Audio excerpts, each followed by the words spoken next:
দেখো বন্ধুরা, perfect colourful.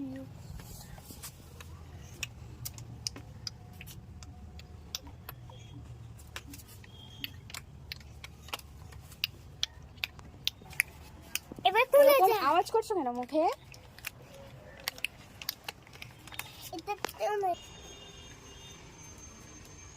চলো খোলা যাক। মামা মামা এটা খুলে দাও না। কেন তুমি খুলতে পারবে না? তুমি বাবলস ওড়াতে পারবে? এই দেখো মামা, এটা খুলতে হবে। দাও দাও, ওটা দাও। ওটা তুমি খুলতে পারবে না, আমি খুলে দিচ্ছি। খুব আনন্দ। হ্যাঁ, এই দেখো করছি, বাবা শুনাচ্ছি। করো। এই দেখো কি বড় বাবলস। করবে তো।